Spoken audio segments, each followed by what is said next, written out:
You know, some days feel like they're smeared with gray from start to finish.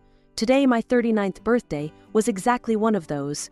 Waking up with the dull ache that's my faithful companion, I didn't feel much like celebrating. My name's Eliza, and I've been battling this damned illness since I was a kid. My condition's a tricky beast, keeping me tethered to a slew of doctors and this fancy private clinic I've been visiting since forever. Good thing I've made something of myself despite the odds, a thriving business that's all mine. But let's be honest, money's great, but it's no company on cold evenings. So there I was, back at the clinic for what felt like the millionth time, just to get myself checked and patched up, hoping to keep the beast at bay. And that's where I bumped into Jacob again. He's this nurse, you see, 5 years younger and looks like he stepped out of some glossy magazine, charming enough to make any woman look twice, sick or not. "Happy birthday, Eliza," Jacob greeted me with that grin that somehow knew more than it should.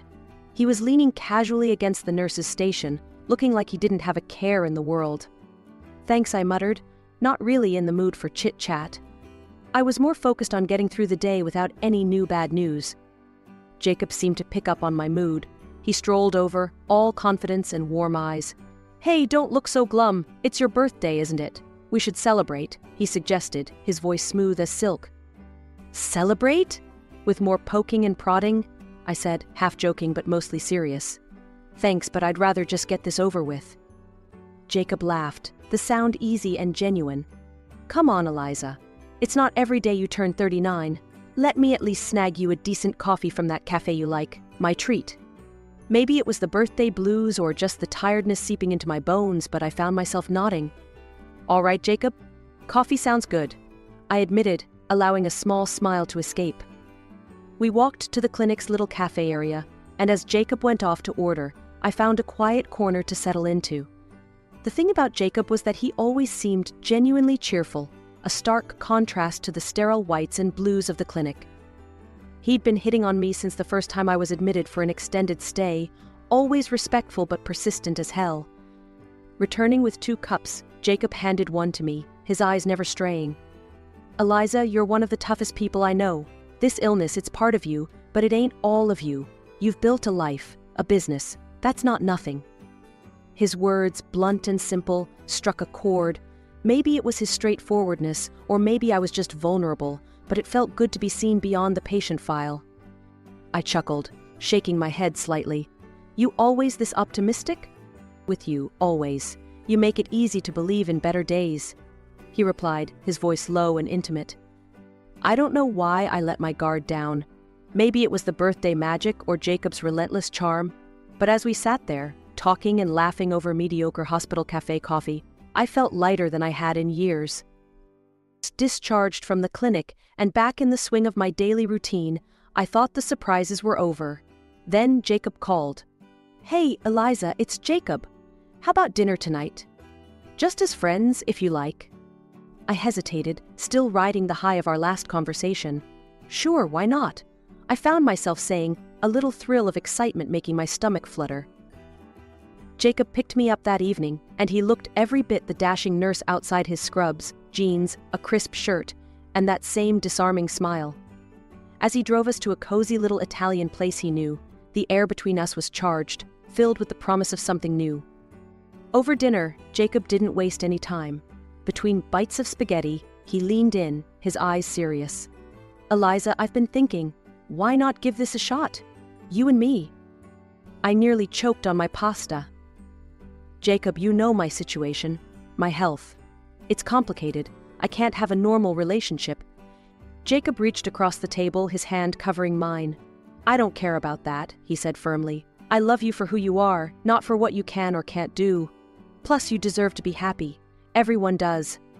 His words were a balm, soothing the fears that always lurked in the back of my mind.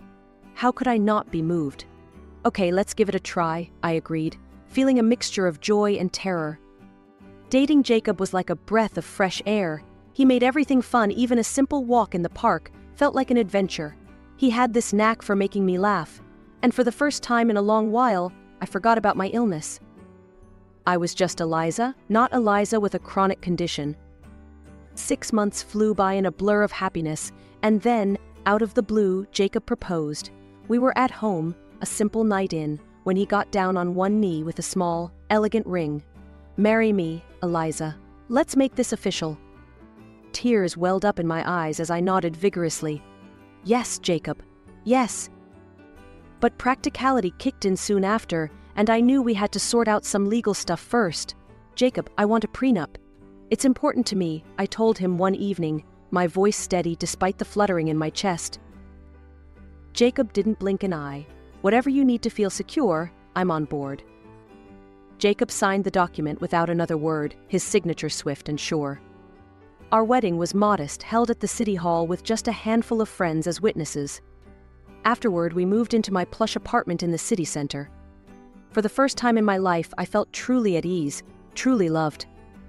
And in those moments, my illness and its shadows seemed very far away indeed. Life as a newlywed started off better than I could have imagined. Jacob and I were settling into our daily routines, and I felt like I was living in a dream. That was until a few months after the wedding when Jacob dropped a bombshell after a particularly quiet dinner.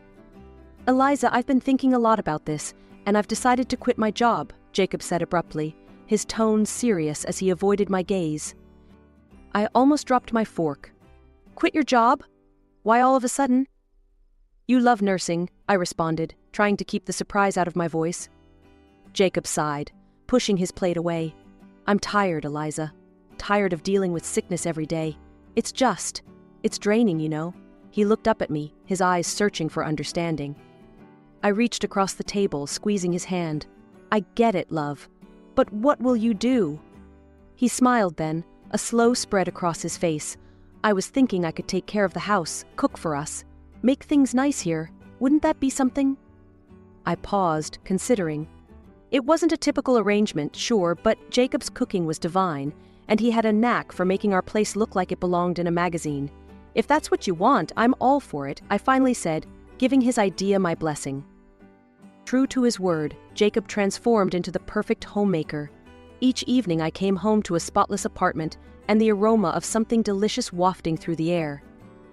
Dinners were elaborate affairs, and Jacob always made sure to dress up the table like we were dining at a five-star restaurant. I felt pampered, cherished, like a goddess. "Darling, you've outdone yourself again," I exclaimed one night as I took a bite of the exquisite beef bourguignon he had prepared. Jacob, beaming with pride, filled my wine glass. "Only the best for my best girl," he replied, winking at me across the table. This bliss, however, gradually started to fade. A year into our marriage, I noticed a shift. Jacob began spending more and more time in his office, his excuses ready whenever I asked. "Just sorting some bills or planning something special for us," he would say. I tried to shake the nagging feeling that something was off. The apartment was still immaculate, the dinners still delicious, but the man who used to sit and chat with me for hours was slowly retreating behind a closed door. One evening, unable to shake my sense of unease, I confronted him. "Jacob, we need to talk. You've been so distant lately. Is everything okay?" He looked up from his computer, surprised. "Everything's fine, Eliza. You're imagining things," he reassured me, his voice gentle yet dismissive. "But you're always locked away in here. We hardly talk anymore. Don't you miss how things used to be?" I pressed, feeling the frustration rise. Jacob stood and came over to where I was sitting, his hands on my shoulders. "Eliza, I love you. Nothing's changed. I'm just managing some stuff to keep our lives running smoothly. Trust me, okay?" I wanted to believe him, to brush off the doubts and fall into his reassurance. "Okay, I trust you," I murmured, though the pit in my stomach told me not to dismiss my feelings so quickly. It was supposed to be a surprise. I planned to leave work early, cook dinner for Jacob, and maybe rekindle some of that old spark. I was practically buzzing as I turned my key in the lock, ready for a quiet evening with my husband. What I wasn't ready for was the scene that greeted me. In the kitchen, a middle-aged woman, whom I had never seen before, was bustling around, chopping vegetables and stirring pots. My heart sank. "Excuse me, who are you?" I asked, my voice sharper than I intended. The woman turned, a look of confusion crossing her face. "Oh, you must be Mrs. Eliza. I'm Helen. I've been cooking and cleaning here for over a year now," she said, as if that explained everything. "A year?" My voice cracked. "And who hired you?" Your husband, madam. He said it would ease your burdens. Helen replied, returning her focus to the bubbling pot on the stove.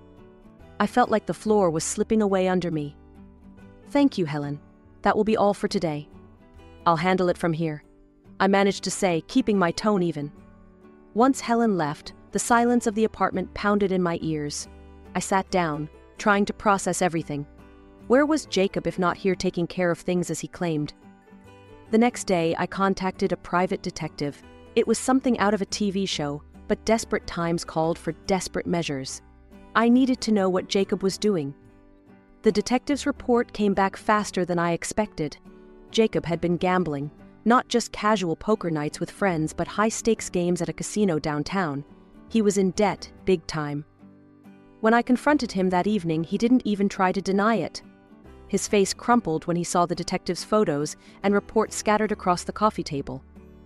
Eliza, I can explain, Jacob stammered, his eyes not meeting mine. Explain, Jacob, you waste our money. My voice rose, a mix of anger and heartbreak. Jacob's shoulders slumped. I know it's bad. I started going to the casino just to blow off some steam. But it got out of hand. I'm so sorry, Eliza. Sorry doesn't fix this, Jacob. I was trying to stay calm, but the betrayal stung deep. You have debts because of your gambling. How much are we talking about? He hesitated, then mumbled, 70,000. There was a long, heavy pause. Then, I made up my mind. I will pay off your debts this one time. But under 2 conditions: you seek treatment for your gambling addiction, and you sign a receipt acknowledging that I have paid this debt. Treatment, yes, I'll do it. Anything you say. And I'll sign whatever you need me to. Jacob rushed the words out, relief fleeting across his face. I arranged everything quickly. The debt was cleared, and Jacob started his therapy. He signed the receipt, his hand shaking slightly as he put pen to paper. A whole year had ticked by since I'd bailed Jacob out of his gambling debts and watched him walk into that rehab center. He'd come back seemingly changed, dedicated to our fresh start, or so I thought. That illusion shattered the day I came home to find not just Jacob, but his sister Linda and her 3 kids surrounded by suitcases and boxes in my living room. What's all this? I asked, my tone icy as I dropped my keys and bag on the hall table, taking in the chaotic scene. Linda, who had the nerve to look right at home, smirked as she straightened up from unpacking a box. Oh, Eliza, we're moving in. Jacob said it's fine, since it's his apartment now. My head snapped towards Jacob, who was leaning against the wall with an all-too-familiar smug look on his face. What is she talking about, Jacob? Jacob pushed off from the wall and sauntered over with an impudent grin. Exactly what she said. I've had enough, Eliza. You've been riding my back for years, making me your servant. It's time I took what's mine. I stared at him, dumbfounded. Your servant? Are you out of your mind? I've supported you, paid your debts. Linda piped up again, her voice sharp. And that just proves it. You've kept him under your thumb, paying to keep him tied to you. Jacob nodded vigorously as he pulled a stack of papers from behind a cushion on the sofa. I've filed for divorce, and I'll be seeking compensation for years of mistreatment and alimony, since I've been the one stuck at home. The absurdity of his words stung. I looked around at the home I had built, at the faces of his nieces and nephews who looked confused and tired. This wasn't just a betrayal, it was a coup. I realized then that any response would be futile. Jacob had made up his mind, egged on by Linda's greedy ambitions. Instead of the explosive reaction they expected, I turned, my movements calm and deliberate, and went to our bedroom to pack a bag. Jacob called after me, his voice laced with false concern. Where do you think you're going, Eliza? I didn't look back as I zipped my suitcase. I'm leaving. My lawyer will be in touch with you. Discuss any further matters with him. As I walked out of the bedroom, suitcase in hand, I could hear Linda's snide whisper. Well, that was easier than I thought. Jacob laughed, a sound that once would have warmed my heart. Now it chilled me to the bone. Yeah, she knows when she's beaten. I could hear their triumphant laughter as I descended in the elevator, but it was hollow. The night air was cool and liberating, and as I hailed a taxi, a small, knowing smile played on my lips. Jacob thought he had won, played his hand perfectly, but he was clueless about the ace I had up my sleeve. I directed the taxi to my house in the elite cottage settlement, an hour's drive away and a world apart from the city's chaos. This house was my sanctuary, unknown to Jacob. Years ago, when my business first flourished, I invested in this property, thinking of my long-term health needs. It nestled within a village that boasted of a specialized clinic for my condition. I had always planned to move here permanently someday, perhaps when I grew older, or if my health declined further. But with Jacob's betrayal, that day had come sooner than expected. As the taxi rolled through the secure gates, the familiar sight of lush gardens and manicured paths brought a sense of peace. The house stood majestic and inviting, a testament to the life I had built independently of any man. Unpacking didn't take long. I had brought only essentials, knowing everything else I needed was already here. Sinking into an armchair, I exhaled deeply, truly relaxed for the first time in months. The peace was short-lived, however. A few days later, my phone buzzed, a call from Jacob, his voice frantic and angry. "Eliza, you set me up. What's this nonsense about paying rent?" I couldn't help but smile at his outrage. "Calm down, Jacob. Why don't you come over and we can talk about it?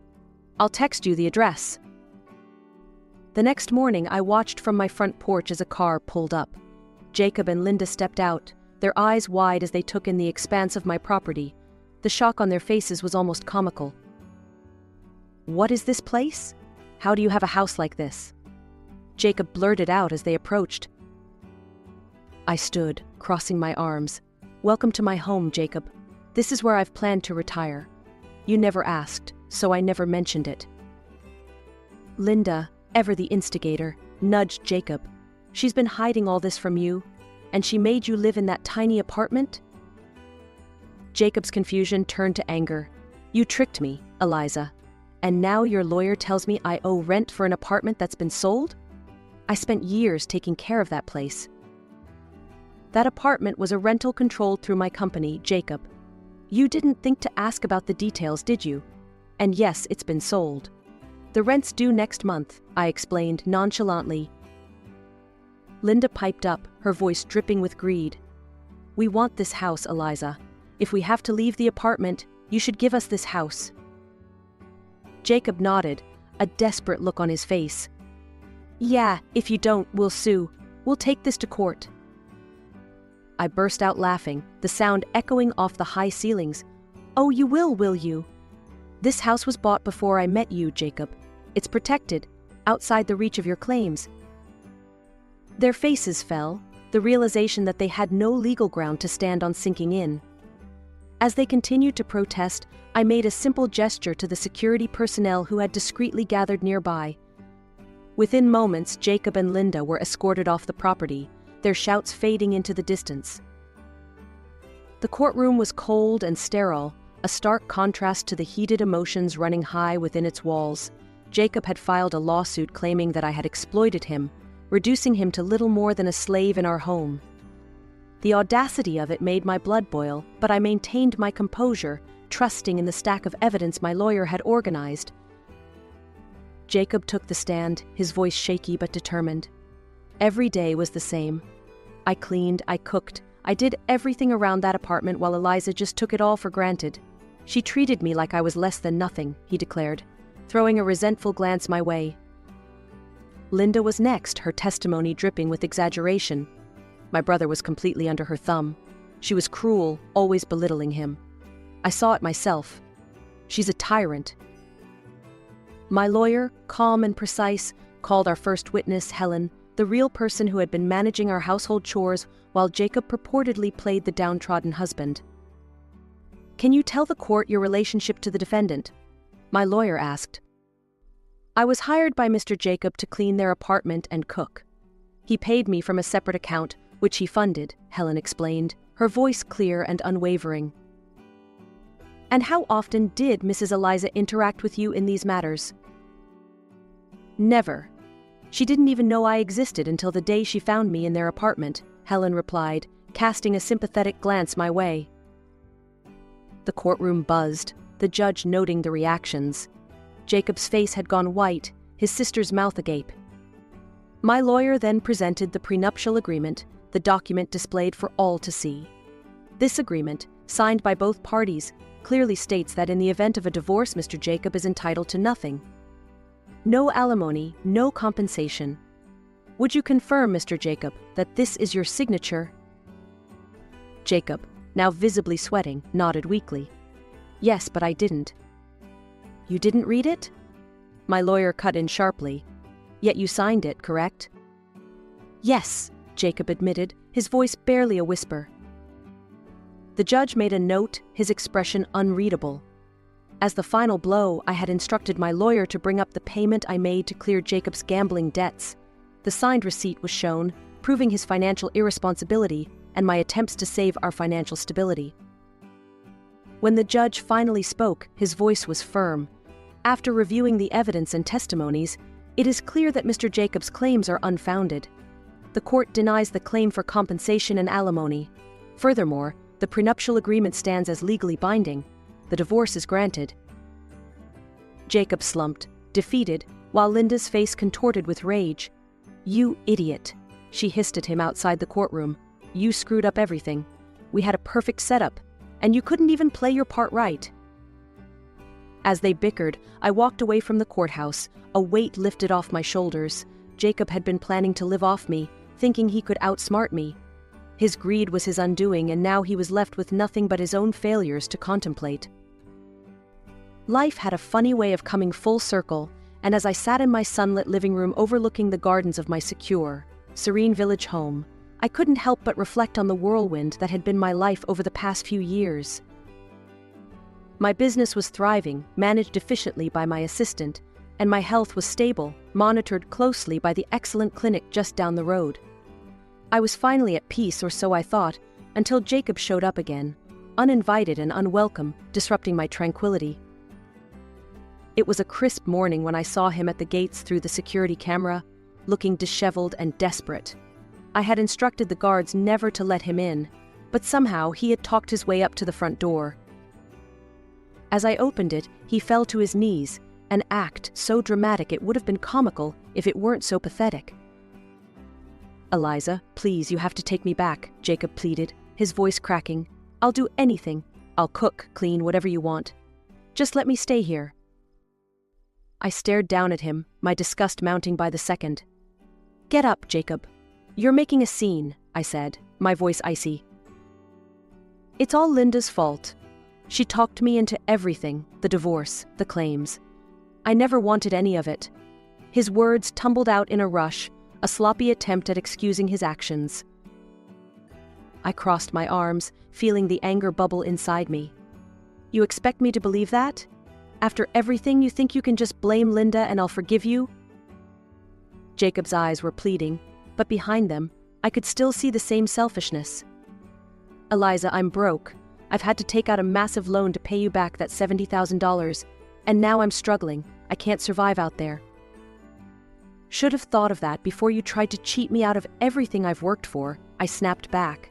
His hardships were of his own making. His current state was not my responsibility.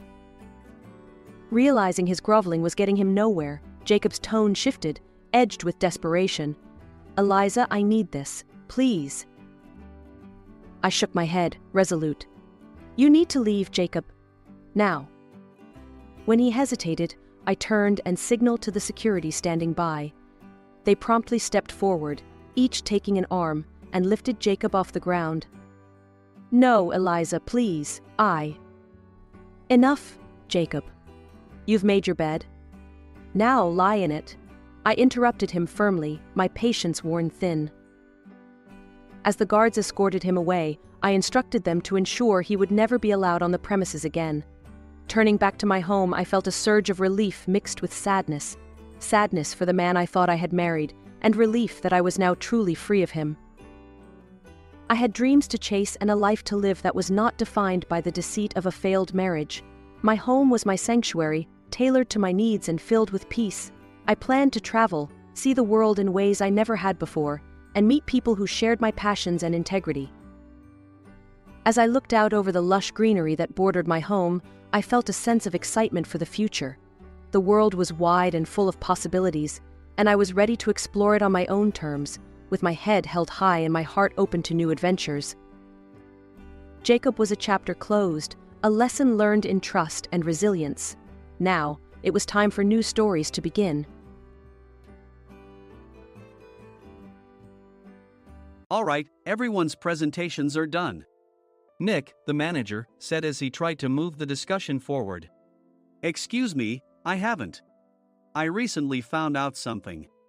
Nick interrupted me and began to speak. There's apparently someone in this department who didn't graduate high school and is just a part-timer.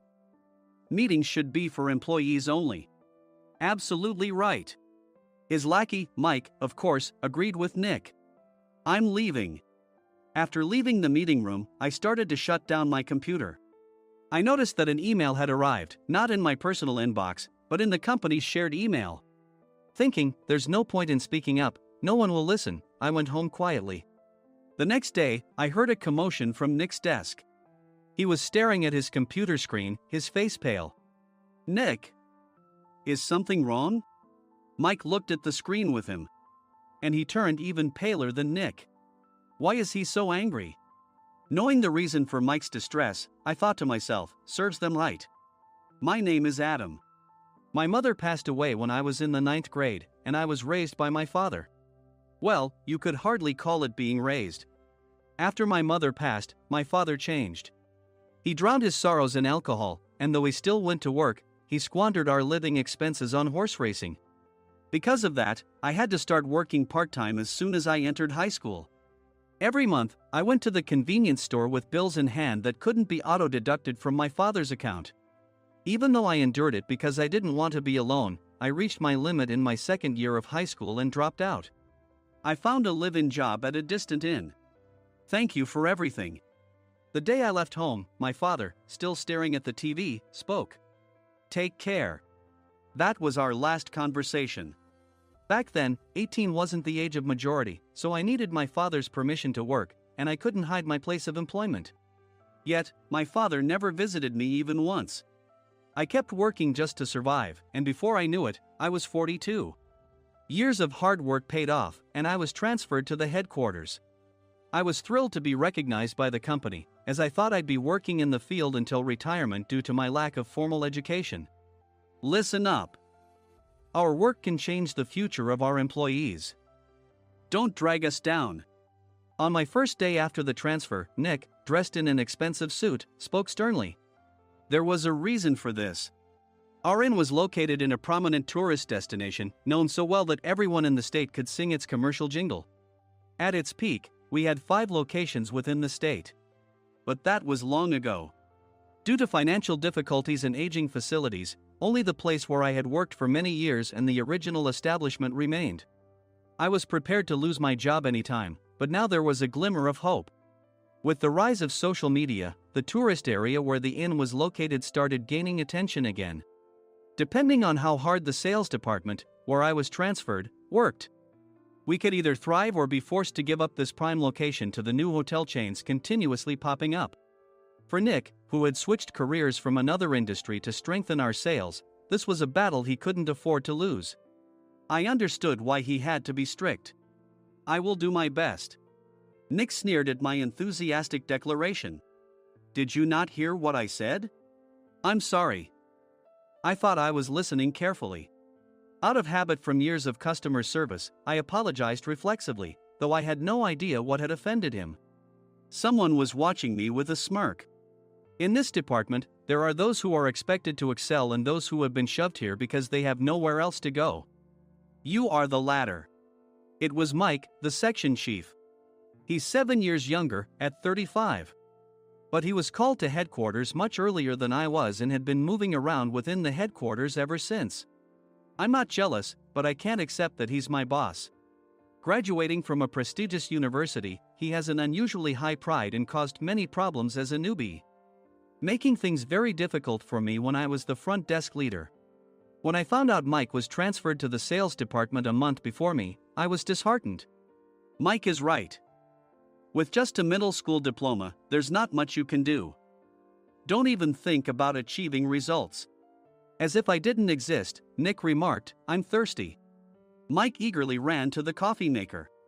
It seems Mike is Nick's lackey. I regretted being happy about my transfer to headquarters, wishing I had stayed on site forever. Send a direct mail to every company on this list by the end of the day. Nick only assigned me tasks that even a new graduate could handle. What? There are over 1,000 companies. You want me to send to all of them by today? Yes, if you and your fellow misfits split the work, even those with nowhere else to go should finish by today. I glanced at the employees typing away expressionlessly. They were worn out from customer service, only thinking about leaving on time, or were women reassigned after having children. With zero motivation for work. Even Sam, a new graduate from the same university as Mike, who was supposed to be among the expected achievers, had no enthusiasm for the job. Having joined the company wanting to do customer service. I don't care what they say, I plan to quit anytime, he said. Only Nick and Mike were highly motivated, making all the decisions between the two of them. I originally only wanted to work at the inn to survive and had no particular attachment to this job. I swallowed my words, thinking I had no right to reprimand them. About a month after the transfer, Nick told us with a frustrated look. To commemorate the 50th anniversary, we've decided to create a plan exclusive for one group per day.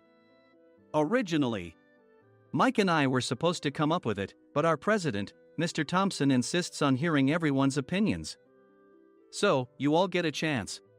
As Nick explained, Mike began handing out prints. Make sure not to embarrass Nick.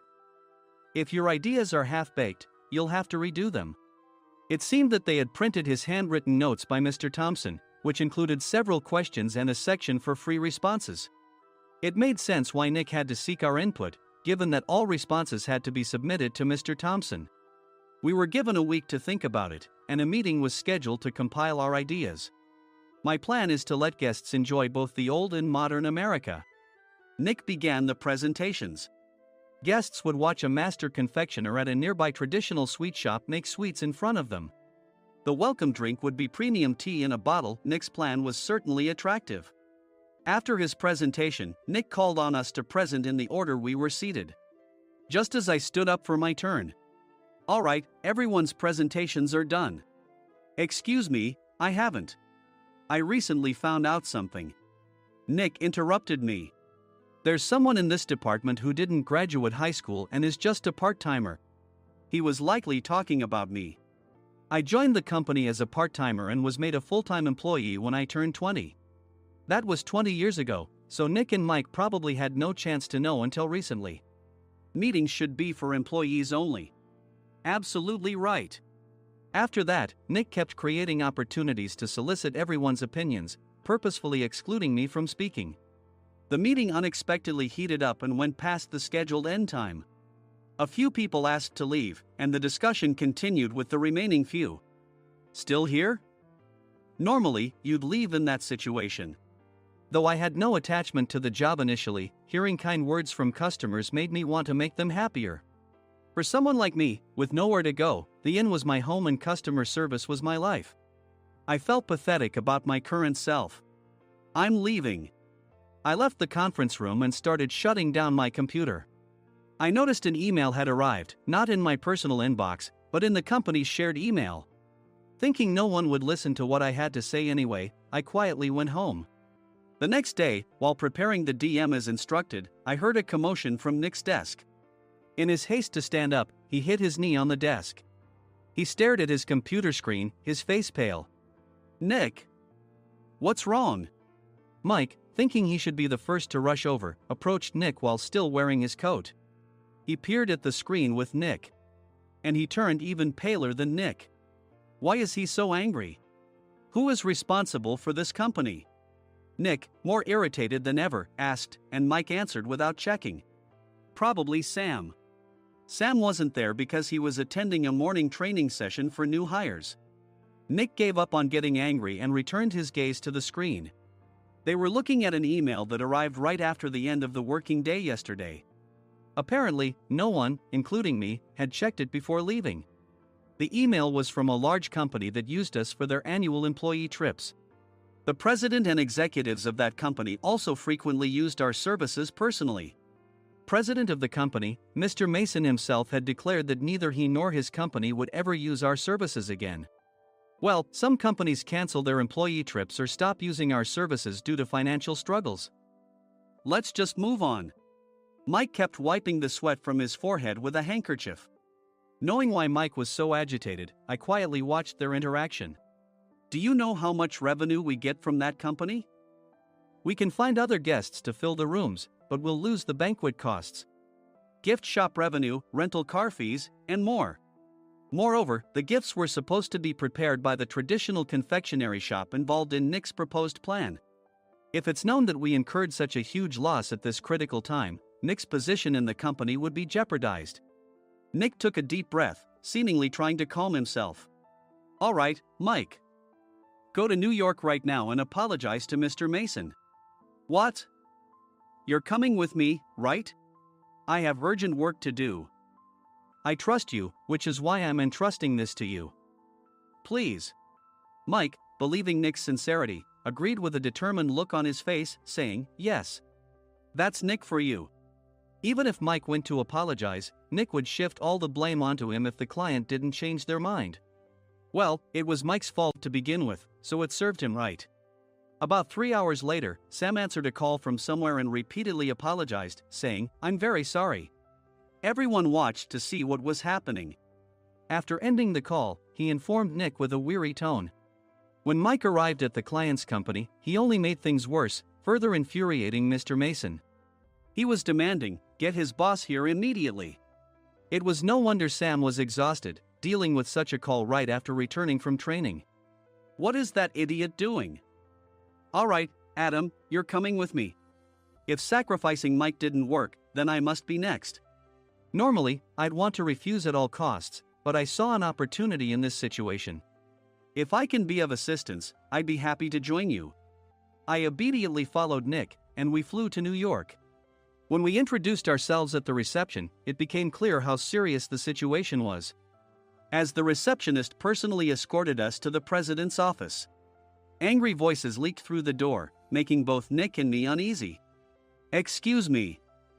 I'm Nick, the supervisor. I understand my subordinate has caused you trouble, and I deeply apologize. Nick, with his experience in the corporate world, knew enough to offer an apology before excuses. However, his customer service skills left much to be desired. I sighed as I saw Mike trembling like a small dog in the corner of the room. What kind of training are you giving your subordinates? Mr. Mason glared at Nick with a red face. The intensity of his gaze made even Nick take a step back. Regrettably, I joined this company only 2 years ago and was unaware of Mike's issues. I should have identified his shortcomings sooner. Indeed. I should have realized sooner. No sensible person would come to apologize and then give a lengthy presentation on the drawbacks of not using their in. Nick froze, his mouth slightly open. Suspecting the worst, I picked up the documents that had fallen to the floor. It seemed Mike hastily prepared these documents on the plane, listing the disadvantages. Disadvantage 1: if you change the venue for the company trip, employees might suspect it's for cost-cutting reasons, leading to a negative impression. Reading it aloud half-jokingly, Nick snatched the papers from my hand and checked the contents with a furious expression. Among the stack of documents was a receipt from a nearby convenience store's copy machine. I felt a pang of dread, hoping he hadn't shown the receipt as well. What do you think he said when I asked what kind of nerve he had to do this? I'm very sorry. Faced with the dire situation, Nick must have thought there was nothing left to do but apologize. In a voice smaller than I'd ever heard from him, he uttered words of apology. He said, I'm a Harvard graduate. I don't believe I said anything wrong. Mike, what have you done? Forgetting his plan to pin the blame on Mike, Nick yelled loudly, even in front of Mr. Mason. I didn't do anything wrong. You're still saying that? Look at him. Mike pointed at me with a shaking hand. I was assigned to headquarters in my 20s and now I'm a section chief. This guy only made it to headquarters at 42. Everything I've done proves I was right. So why are we losing the contract? Having said his piece, Mike collapsed to the floor. Of course. You were sent there because you had nowhere else to go. Mike never expected to hear such words from someone he looked down upon. He lunged at me, and Nick hurriedly stepped in to stop him. Mr. Thompson told me Mike is a quick thinker, and to take good care of him. There's no way he was pushed aside. Don't make things worse here. He didn't say quick thinker, he said only quick-witted, didn't he?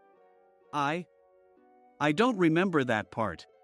I recalled the many troubles Mike caused when he was a newbie. When Mike was on the front line, his pride was so high that he never apologized to customers.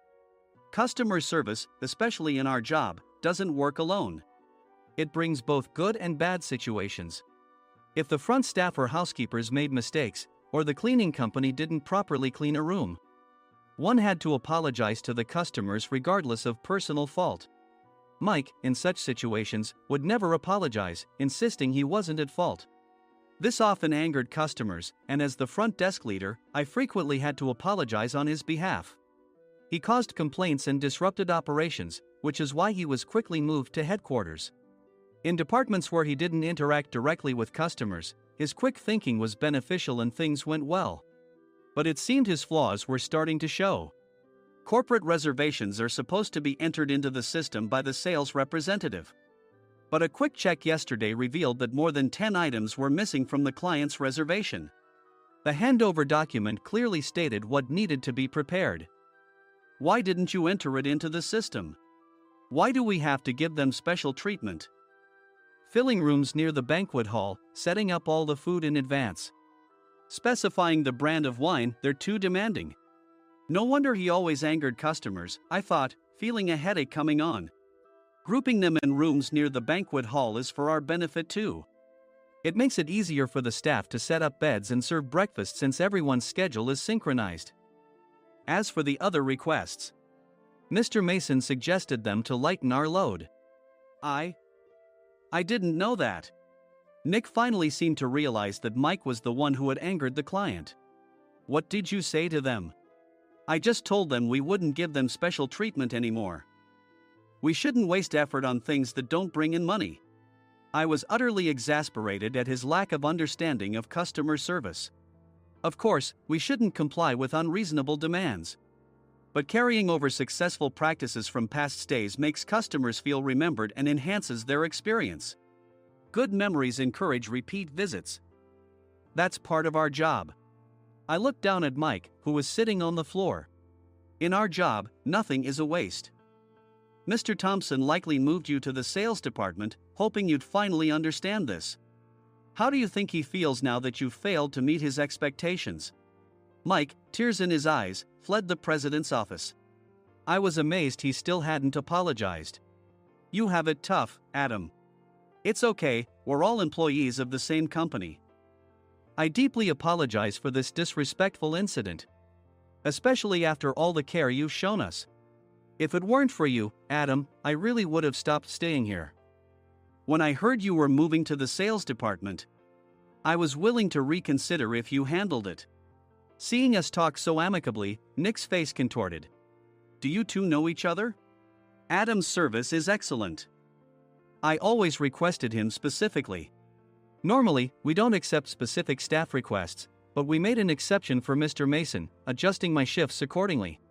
He had personally stayed at our hotel just before my transfer, and during casual conversation, I mentioned, I'm moving to the sales department soon. If I hadn't told him then, things could have been much worse. Please continue to take care of us. I look forward to it. On the return flight, Nick awkwardly offered me a can of beer. It's still working hours. Of course, I had no intention of forgiving him for a single beer. Nick might try to pin everything on Mike and avoid any consequences.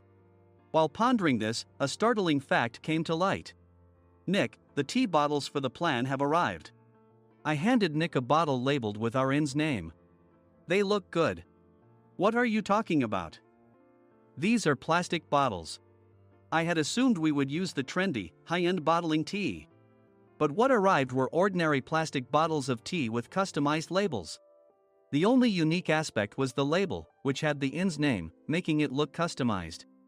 Upon further investigation, I discovered that a substantial amount of money was set to be paid to the tea company. It was priced like bottling tea. Does this plastic bottle really cost $100 each? The tea inside is specially blended for us. The extra cost is for that. Wouldn't it be better to use another tea company? Or is there a specific reason we must use this one? As Nick continued to make excuses, I showed him a printed email. I informed the tea company's president, Mr. Mitchell, that we discovered irregular payments and he confessed. He said you two were high school classmates and planned to split the extra money. That idiot. Why did he confess? That's not important. You should worry about yourself, this could turn into a police matter. Opening the bottle cap, I suggested. How about calming down with this tea? It supposedly has a relaxing effect. Nick drank the tea frantically. In the following days, decisions were made about their fates. Mike was reassigned to the General Affairs Department, with no chance of transfer or promotion, as per Mr. Thompson's orders. As for Nick, since the payment to the tea company hadn't yet been made, he narrowly avoided legal trouble. Instead, he was encouraged to leave the company, and to avoid further complications, Nick submitted his resignation. Rumor has it that connections between HR departments have made it difficult for him to find new employment. Even though it was good to have those two gone, something unexpected happened in the sales department. Everyone became motivated and united in refining the 50th anniversary plan. In the end, my plan was adopted. We collaborated with the Tourist Information Center to provide personalized guides. The plan, tailored to the number of guests, was truly special for the 50th anniversary. Hey, is Adam's family coming to stay? I immediately booked that special plan for my family. Sam noticed it on the reservation list and quickly picked up on it. Yes, I'm inviting my father. That's great. I might invite my parents too. I lacked the courage to face my father just as Adam. But here, with the confidence Mr. Mason praised, I felt ready. The 50th anniversary plan was a perfect opportunity to reconnect with my father. I hoped to bring back the days when we could laugh together as we once did.